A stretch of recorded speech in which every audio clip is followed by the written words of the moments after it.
Greetings to CMP 1001 Introduction to Programming with C++ video series.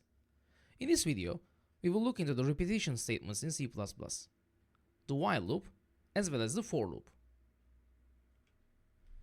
We have seen the sequential statements in the first two parts of our video series, and in the last part, we also looked at the conditional statements, namely the if statement in C++. In addition to these two types of statements, we also have a third group, repetition statements, in C++. We use the repetition statements when we want our program to repeat certain number of instructions, as long as a condition is satisfied. To this end, C++ gives us two tools to use, the while statement and the for statement. Let's look at the first one, the while statement. From a syntax point of view, while statement looks very similar to the if statement. You simply write down while, you open up a regular parentheses, and then you write down a comparison or multiple comparisons. After the while statement, you open up a curly bracket, write down several statements, and then you close the curly bracket. So the statements within the curly bracket, which I can also call the statements within the while, will be repeated as long as the comparison's value is true. So when the program comes to the while line at the first time, he will check the comparison's value. If the value turns out to be true, he will execute the statements, and then he will jump back to the while line and recheck if the comparison's value is still true. If it is still true, he will again execute the statements inside for the second time, and then jump back, and then repeat this process until the comparison becomes false. At that time, he will get out of the while and then continue with whatever you have written after the while loop. A very simple example of using the while loop is something like this. Write a program that prints 100 lines with their line numbers.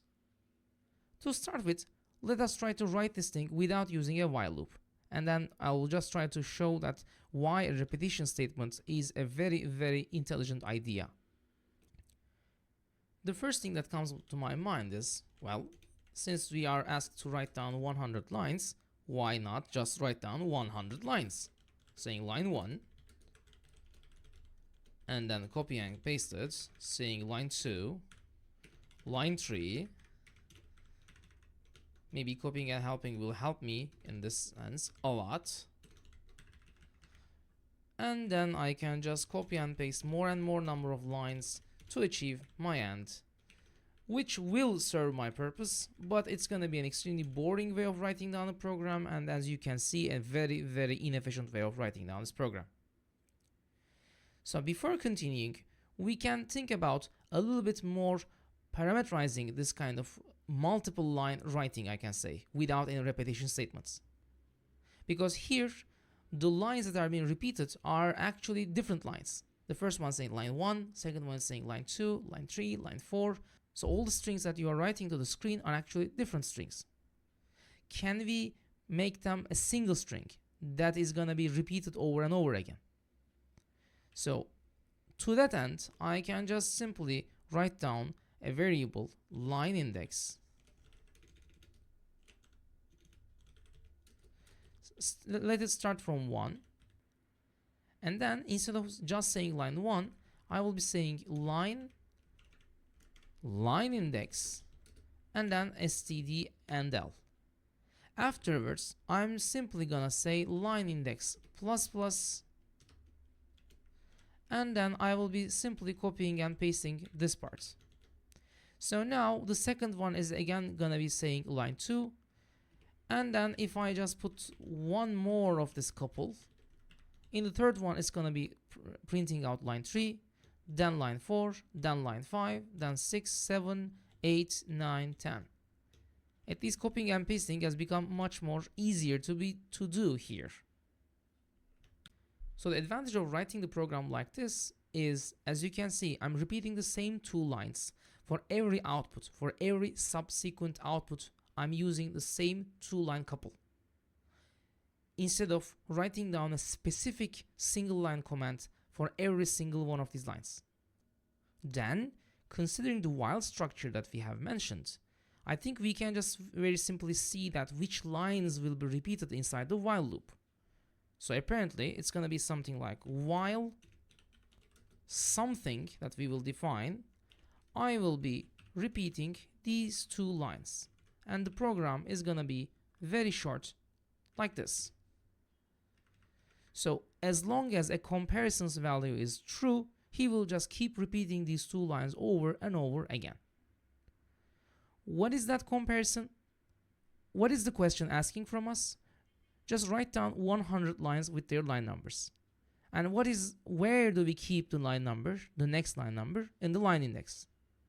So I can simply say, while line index is less than or equal to 100, write down line index and increase the value of the line index variable.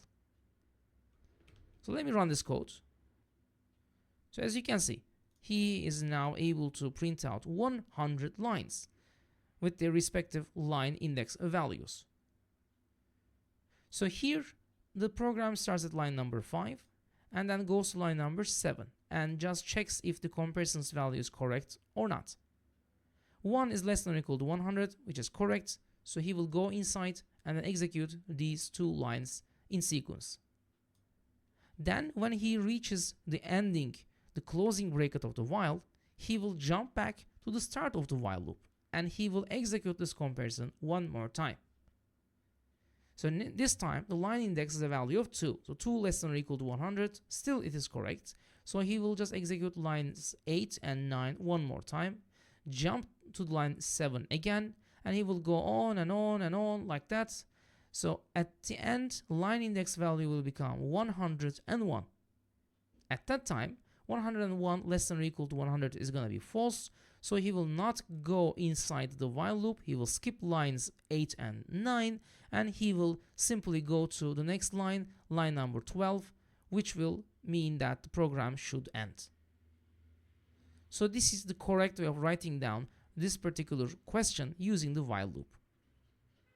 And this variable, which I'll be calling the index variable, is going to keep track of how many times these two statements will be repeated. Basically, the counter. One more example, a little bit more sophisticated example. Write a program that computes the average of several numbers entered by the user. So there will be some numbers will be given to us. And I will be just calculating the average of these numbers by simply adding them to a variable, and at the same time keeping how many variables, how many numbers I have read from the user. At the end, I'll be just dividing the sum of the numbers with number of numbers, which will yield the average of these numbers. But when are we gonna stop reading numbers? It says the program should read numbers until a negative value is entered. So I will have a number, okay? I will have a sum of numbers. Since this is gonna be a summation, I'm gonna start it from 0. There's gonna be number of numbers, just to keep track of how many numbers I have read so far. And at the end, the average value. First of all, I'm gonna get the first number. So here I'm gonna say while the number is greater than or equal to 0, keep doing something. What are you gonna keep doing? Well, simply sum of number equals sum of number plus number. Add the number to the summation and increase the number of number, because now there is one more valid number. I have to do one more thing.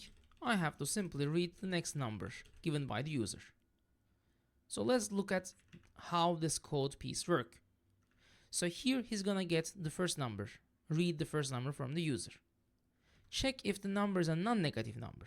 If that is the case, add it to the summation, increase the number of number variable, read the second number. Jump back to line number 12, check if the second number is also a non-negative number.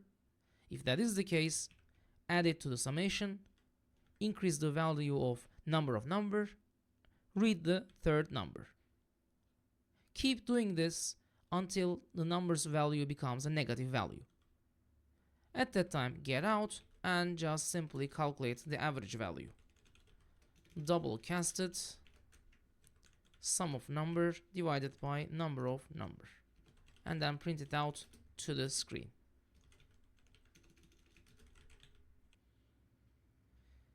So as input 4, 5, 6 minus 3. 4 plus 5, 9, 9 plus 6, 15, 15 divided by 3 is 5, and the average of these numbers is actually 5. Note that he didn't put the minus 3 inside the summation, because he got the minus 3 here as the third and the last statement of the while loop. Then he jumped up to the comparison, and since the comparison's value now becomes false, he will just get out of the while loop and he will simply start calculating the average and then print it out to the screen. So here again, we have to be very careful about which steps should be repeated. Increasing the value of the summation, increasing the number of number variable, and then reading the next number in line. One more example. This time we'll be using a character variable. Write a program that reads a sequence of characters.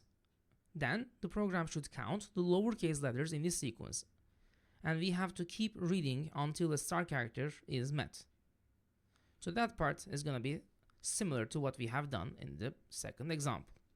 So I will have char ch, let's say. I will have an integer number of lowercase letters, which is gonna again start from 0, and I'm gonna say read the first character. Check if the first character is not equal to star. Go inside. What are you gonna do? He's gonna check if the character, if this value of ch is a lowercase character. So I'm gonna say if ch is greater than or equal to lowercase a and ch less than or equal to lowercase z. This means that if the character's value is at least a and at most z, and lowercase versions, then go inside this if statement. If anything other than this range, then get out and don't execute the thing inside the if statement. So if that is the case, what am I going to do? I will simply increase the number of lowercase letters by 1. At the end of the if, regardless of this thing is correct or not, regardless of this character is a lowercase letter or something else, I will simply say read the next character. So this is a very critical step, because you have to keep reading no matter what. If I do not read another character, or if I do not change the value of the ch inside the while loop, then if you go inside the while loop, at least for once, you will be locked inside the while loop. You will be repeating yourself over and over and over again. Because if you are not reading anything else, or you are not manipulating a value of ch, then this thing will always be true. If you go inside the while loop, it will always be true. So this index variable, or the ch in this example, is very critical. You have to change the value of this variable within the while loop. Otherwise, you will have an infinite loop in your hand. Finally, I'll be printing out the value of the number of lowercase letters. There are number of lowercase letters in this sequence.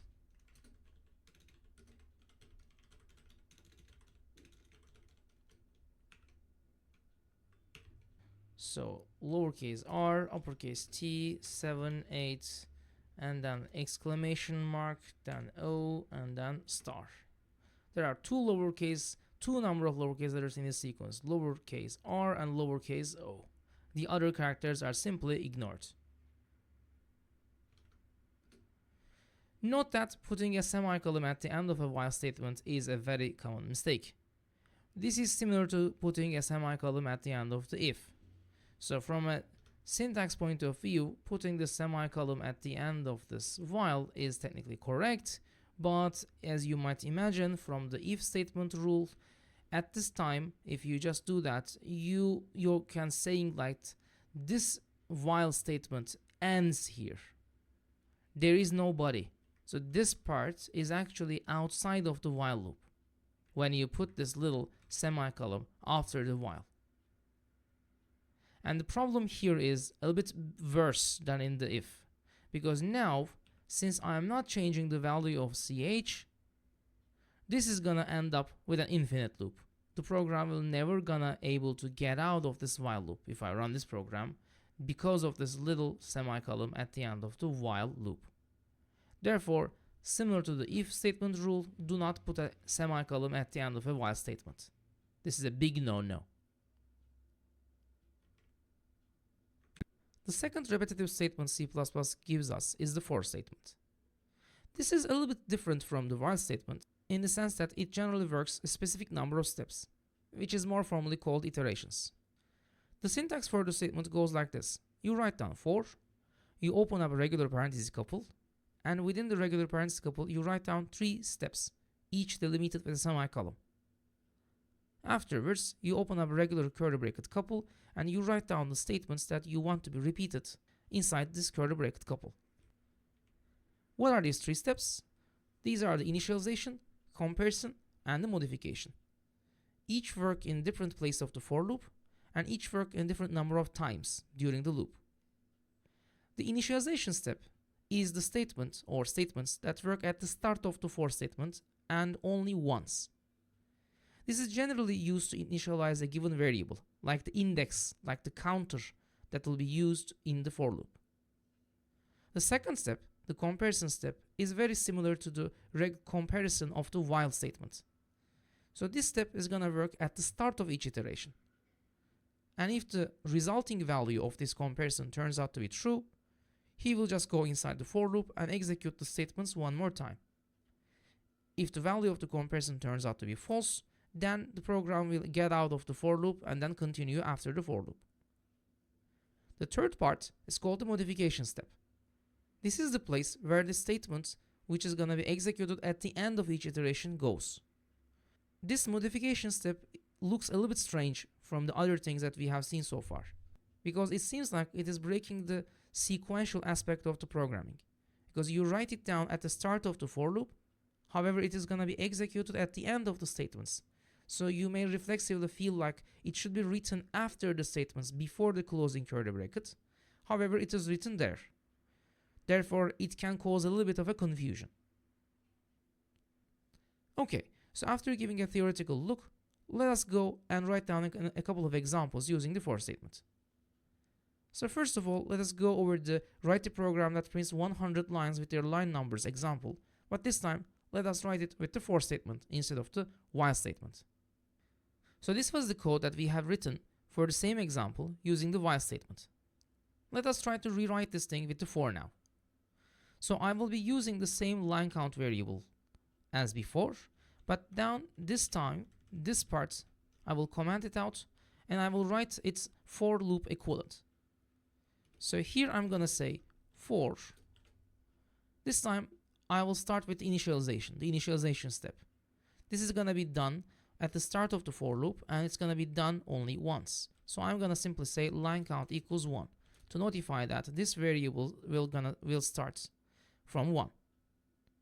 Then the comparison, which is gonna be extremely simple, which is gonna be the same as in the while loop. The comparison, which will be done over and over again at the start of each iteration. And afterwards, the modification step, line count plus plus, what you're gonna be doing at the end of each loop, each iteration. So now we have the skeleton of the for loop. I'm gonna simply copy and paste this code. It's gonna state which statements will be repeated in every iteration. Let me run this. Okay, the output is same, nothing different from its while counterpart. So as you can see, there are a lot of similarities with this way of writing down this particular example with the while loop and this way of writing the same thing with the for loop. As you can see, only where you put these different parts of the program just changes. So this line count equals 1, it goes as the initialization step of the for loop. The comparison that we wrote inside the while loop just goes to the comparison step, and the line count plus plus, which increases the value of this index variable at the end of each iteration, now goes to the modification step of the for loop. Then whatever that we have written, the code, goes inside the for loop as is, as normal. So as you can see, for loop is very similar to while loop. And as you can see, whatever you can do with a while loop, you can also do with a for loop, or vice versa. Whatever you can do with a for loop, you can do with a while loop. We are not having additional functionality with the for loop in comparison with the while loop. Technically, we can say like we don't need the for loop. It just makes it more clean and more readable in certain codes. In certain codes, especially when you have a counter and when you count up or count down between certain number ranges. A second example says, write a program that computes the average of n numbers entered by the user, where n is also specified by the user at the beginning of the program. So this is again similar to the second example we have solved regarding the while loop. The main difference is that we keep reading numbers until a certain number of numbers has entered. We are not checking if the entered number is a negative number or not. Initially, we will be given a certain number, n, and then we will read that many numbers. Okay, so I have my int n, I have my int number, I have sum of numbers, which is gonna start from 0, and I will have a double average value. This time I'm not gonna be having a separate variable to keep the number of numbers because that is what the n is for. So first of all, I'm gonna read the value of n. Then I'm gonna say for. There should be an index here, so I can either declare it from here saying like this is gonna be the number index. This is the more classical way of writing it.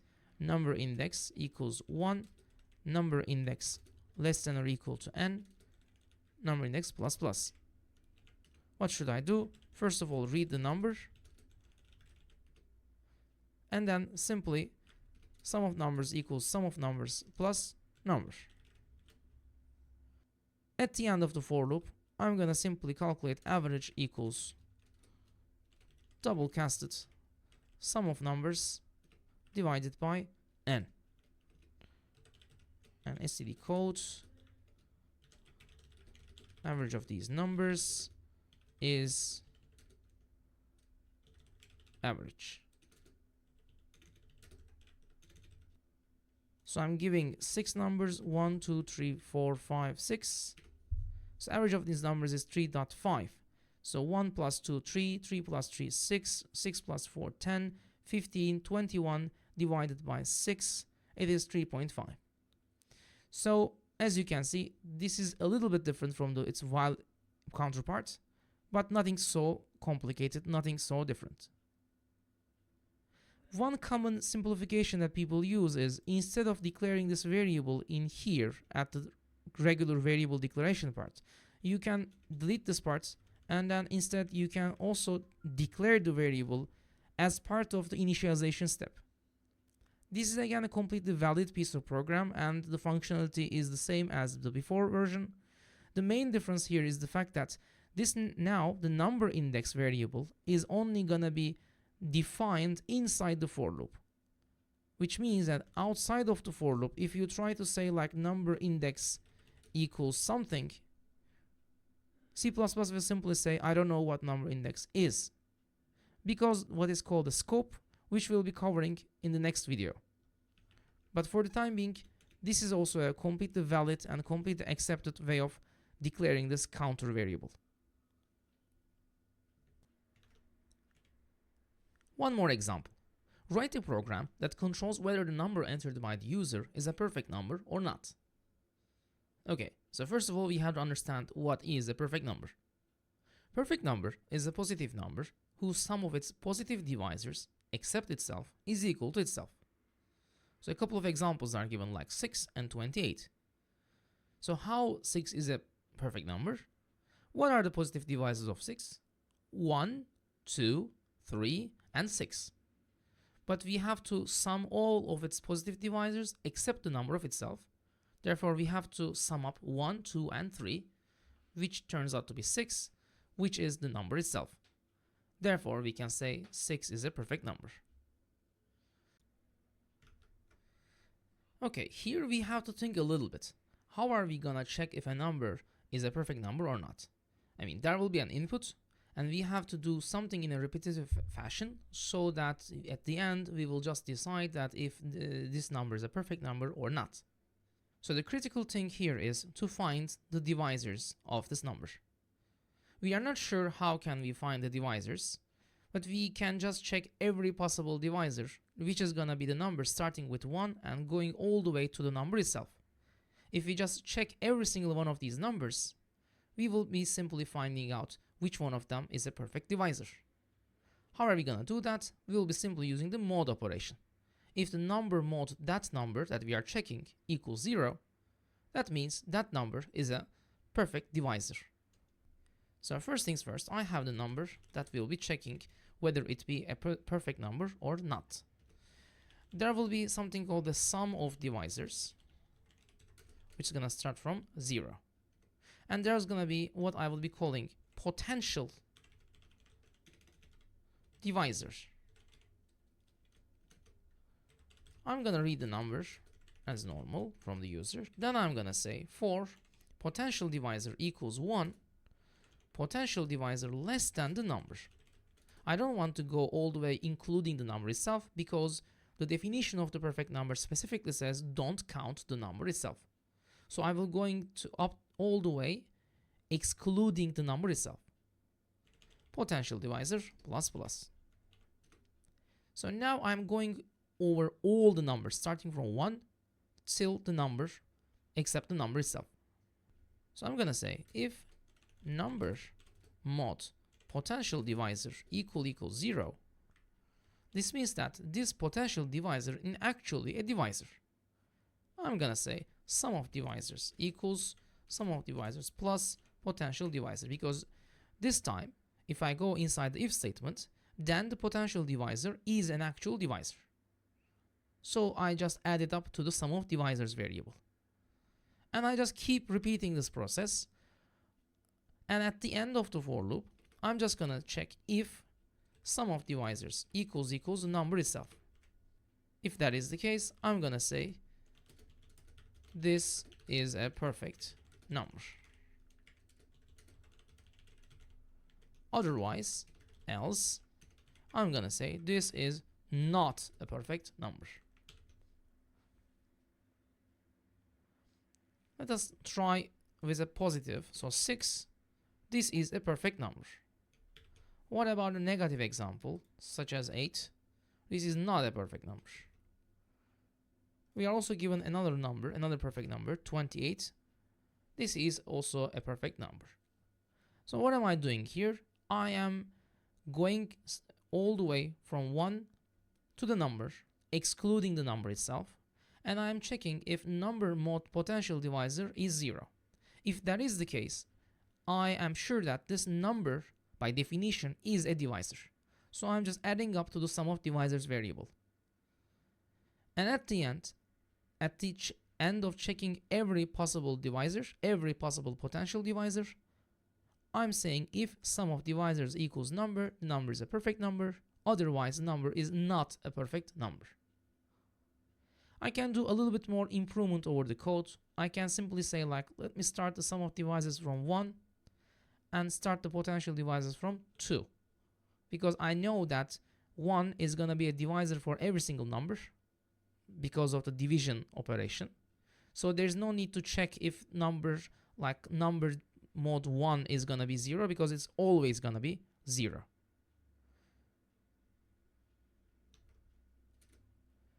Note that do not put a semicolon at the end of the for statement. So this is exactly how I explained in the while part. This is completely mistake. This is a very common mistake. Under no circumstances put a semicolon at the end of the for loop. Technically you can do some valid usages, but generally in many occasions this is not gonna be a very nice way of writing down a code. All in all, anything that can be done with for can be done with while. As I mentioned before, for is not giving us any additional functionality over while. It is just a better way of writing down, a more clearer way of writing down a loop if you just know how many times that you will be repeating. Because while is generally more suited if you don't know how many times that piece of statement, whatever that thing is going to be repeated. However, if you know how many times exactly you will be repeating this piece of code, then for is easier to understand, more clear. Okay, so similar to the if statements, while and for statements can also be written inside other while and for statements. So you can basically put a while inside the for loop, you can put a for loop inside the for loop, you can put a while loop inside the for loop, and you can go as many levels as you want. These kind of usages are generally called nested repetition statements. One repetition inside the another. An example for nested repetition statements. Write a program that reads two integer values, n and k. And the program should calculate the formula below, the capital Fn, and prints out the result to the screen. So Fn equals pi, I goes from 0 to k, n minus I factorial. So this is the pi operation, this is the multiplication operator. So I have to set the value of I starting from 0 all the way up to k, and I'm going to multiply n minus 0 factorial times n minus 1 factorial times n minus 2 factorial all the way up to n minus k factorial. So as you might be seeing here, the pi operator is actually looking awfully similar to a for loop because it is exactly how a for loop operates. But where is the nested repetition?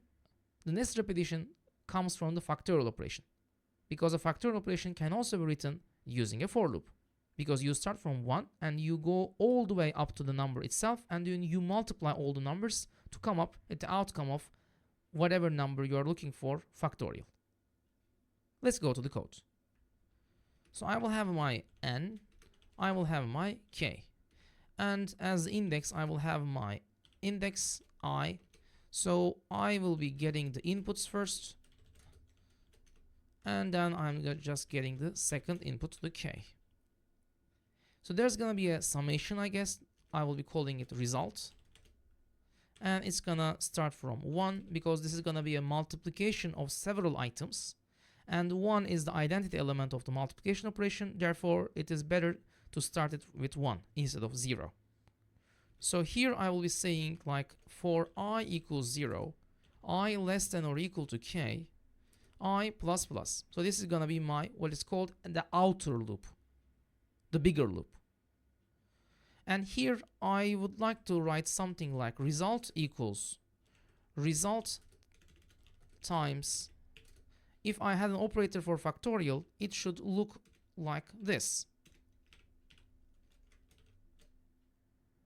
But the thing is, I don't have a factorial operator in the basic operations.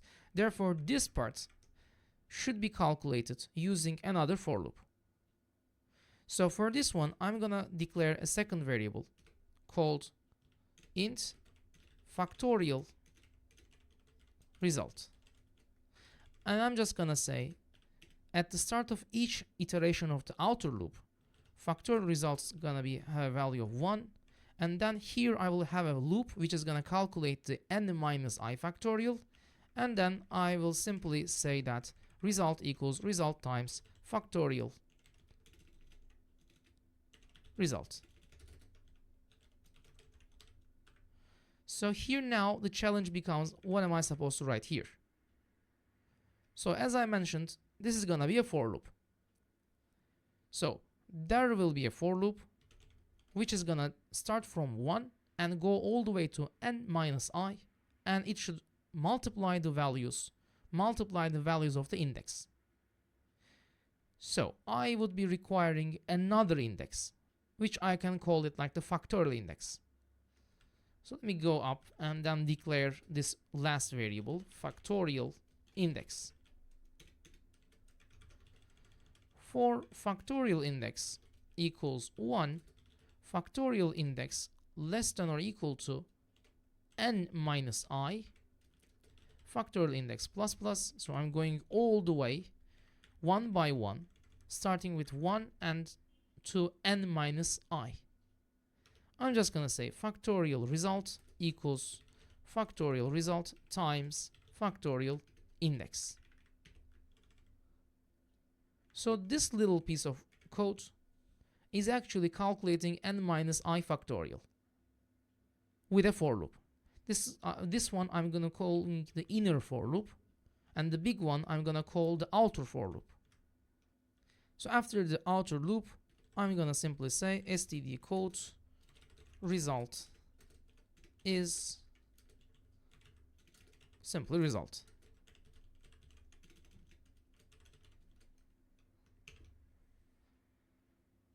So we can start with something simple. Let it be n is 3 and k is 2. So if n is 3, k is 2, it's gonna be 3 factorial times 2 factorial times 1 factorial. 3 factorial is 6, 2 factorial is 2, 1 factorial is 1, 6 times 2 times 1 is 12. So simply multiplication of 3 integers. So here, as I mentioned, there is the inner loop, which just maintains the factorial result with the help of this additional line. And then we have the outer loop, which just calculates the outcome of the bigger function, the fn. One more example with the nested repetition statements. Write a program that draws an isosceles triangle using the star character, where line count is specified by the user. This is what is called a simple version of an ASCII art, with several characters that we are trying to draw a shape, a little bit of an image. So it goes like this here in this example. If line count is 4, we are supposed to write down a single star in this first line, 2 stars in the second line, 3 stars in the third line, 4 stars in the fourth line. If the line count is 6, then we have the 5th and the 6th line. So the line count is going to be an integer, obviously, and we will be repeating the same process as the number of lines, and inside each line we're going to be repeating certain number of times to just print out all the stars inside that line. Therefore we need 2 for loops here. Okay, I will have this int line count. I will have something like int line index. This is going to be the index for the outer for loop.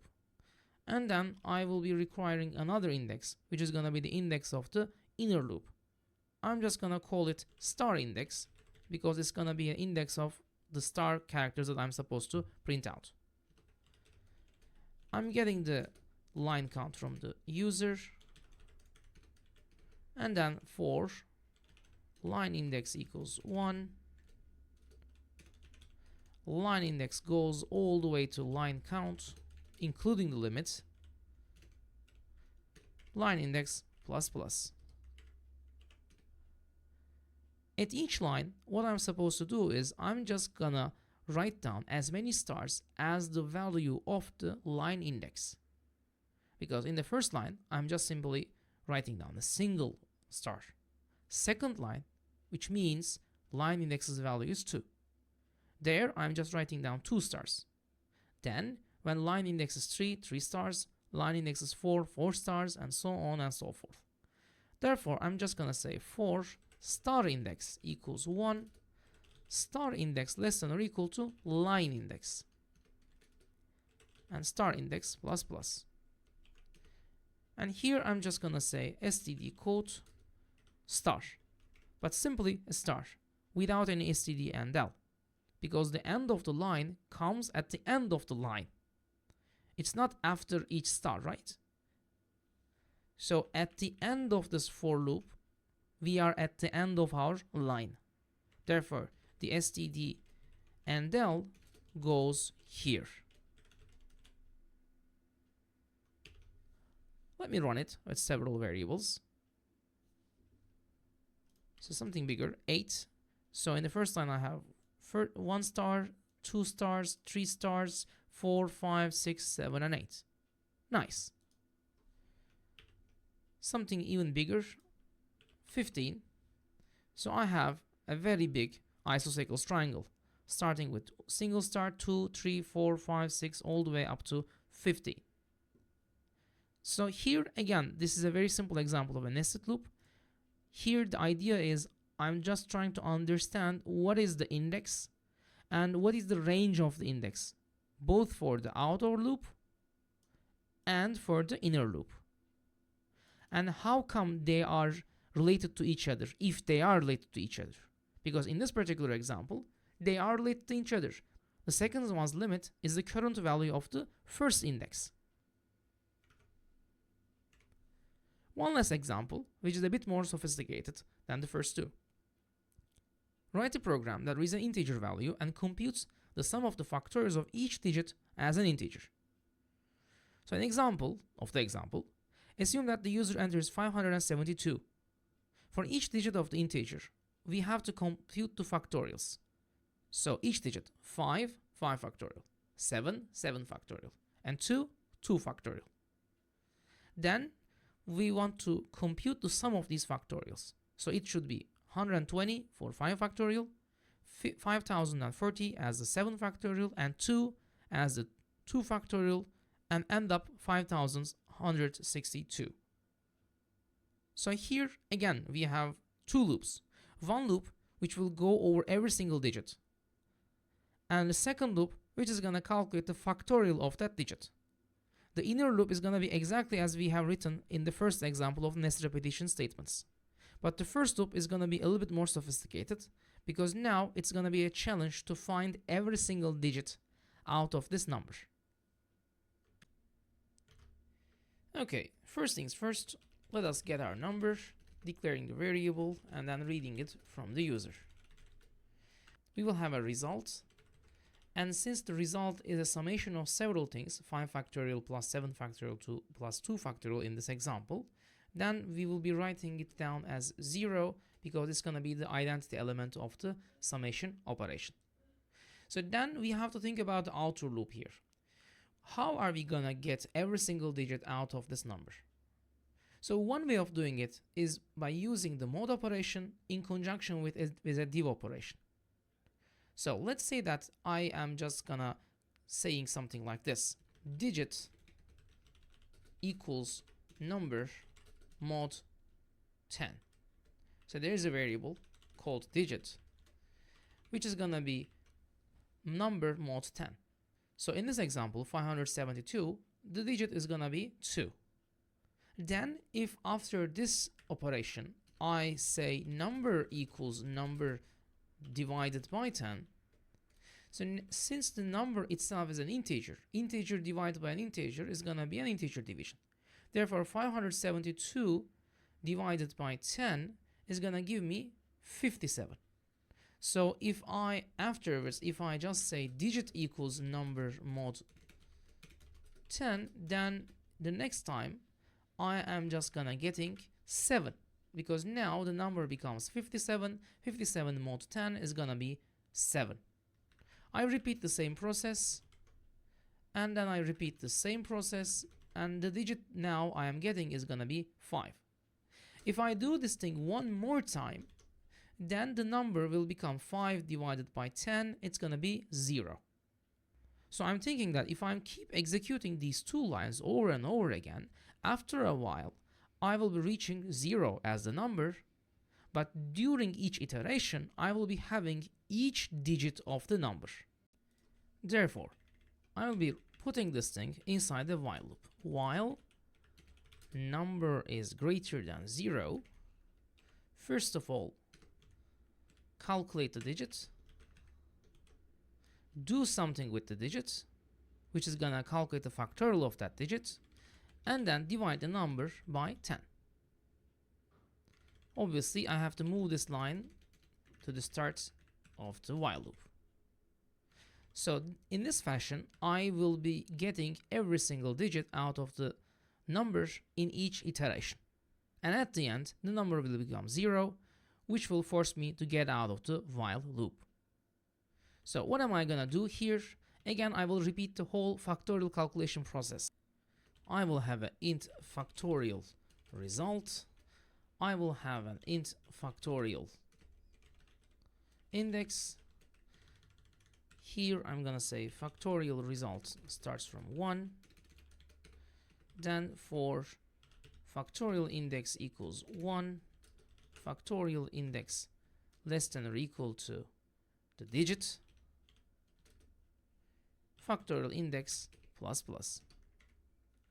And inside, factorial result equals factorial result times factorial index. So at the end of this inner for loop, I will have within the factorial result variable the factorial of the digit that I'm handling at this iteration. So all I have to do here is simply saying result equals result plus factorial result. So now the first iteration of the bigger while loop, I will be getting 2 in the digit. Then I'm calculating the 2 factorial, which is going to give me 2 in the factorial result. So result equals 0 plus 2, so it's going to be 2. Then I will divide the number by 10, so the number will become 57. 57 is bigger than 0, okay. Digit equals 57 mod 10, it's going to take 7. Calculate the factorial of 7, which turns out to be 5040. So result equals 2 plus 5040, 5042. Repeat the same process one more time. This time digit's value is going to be 5. And then at the end, the number is going to be 5 divided by 10, which is going to be 0. And now it's going to violate the condition inside the while loop. This comparison operation will have a false value when the number is a value of 0. So at the end, all I have to do is simply std code result is result. So let us run this thing with a 572. Now I have the result of 5162. So this is a bit of a combination of a while loop as the outer loop and a for loop as the inner loop. The for loop is as we have done before in the first example of the nested repetition statements. This is simply calculating the factorial of a given number. The outer loop is a little bit more complicated. What we are trying to do, how many times should we repeat the process, and how am I going to calculate each digit at each iteration of the bigger while loop. That is achieved by first using the mod operation and then using the div operation. Finally, we have a keyword called continue in C++. If you write this continue within a loop, it has a special meaning. It simply causes the next iteration of the enclosing for or the while loop to begin immediately. If you use it inside a while loop, the comparison part is executed immediately, so he will jump immediately to the comparison part of the while loop. In the for loop though, since we have this modification step which is done at the end of each iteration, if you simply write down continue in some part of the for loop, first of all the modification step is going to be executed, then the comparison step will be executed. So this is basically a way of halting a repetition block midway. It is useful on several occasions, but you can completely get away with not using the continue if you just design your for loops or while loops in a different manner. Alright, write a program that reads a sequence of numbers until the integer value 0 is entered. Calculate the summation of the positive valued numbers in this sequence. So again, I will be having several numbers, so I will require a variable called number, and I will also be requiring sum of numbers, which is gonna start from 0, because this is gonna be summation operation. Identity element of summation operation is 0. So here I will say that the number's initial value is gonna be -1, and I'm gonna say while number is not equal 0, keep repeating something. What are you gonna repeat? First of all, get a new number value. Then say that if number is less than 0, continue. Sum of numbers equals, but honestly, I'm not saying otherwise. I'm not putting it down inside the else of the if. I'm just simply saying that after this comparison, after this if number less than 0, just execute these commands. What are these commands? Sum of numbers equals sum of numbers plus number, and that's it. So at the end, summation of the positive numbers is sum of numbers. So here he will start by always going inside the while loop, because I set the initial value of number to be -1. -1 is not going to be equal to 0, so he will get inside. He's going to read the first number from the user, and then he's going to check if the number is a negative number. If the number is a negative number, he's going to simply say continue. Or I can even more generalize this thing and say if number less than or equal to 0, continue. Then sum of numbers equals sum of numbers plus number. So normally, since I'm not putting this part inside the else clause of the if, it feels like regardless of the outcome of this comparison, the number will be added to the sum of numbers. However, here the continue line becomes very important. When he goes to the continue line, he completely ignores the lines after the if and then jumps back to line number 8 and continue with the next iteration of the while loop. So let me run an example. Numbers 5, 6, -3, -4, and then 0. So the summation of the positive numbers is 11. So first of all, he got the 5 here. 5 less than or equal to 0, no. So he's not gonna execute the continue command. He's gonna execute this command as normal. Then 5 not equal 0, correct. Get another number, 6. 6 is a positive number, so he's not gonna go inside the if statement. Add it to the summation, and the summation now becomes 11. Then check if 6 is not a 0. Yes, it is not 0. Read another number, -3. -3 is less than or equal to 0. That is correct. So execute the continue command. So what the continue command does is he will simply ignore this part and he will just jump back to line number 8. So this is basically a way of eliminating the else clause here in this particular example. So if instead I have written something like else sum of numbers equals sum of numbers plus number, then I wouldn't be needing the continue. So that's why if you just design the while loops and design the for loops in a different manner, you can generally get away with the continue.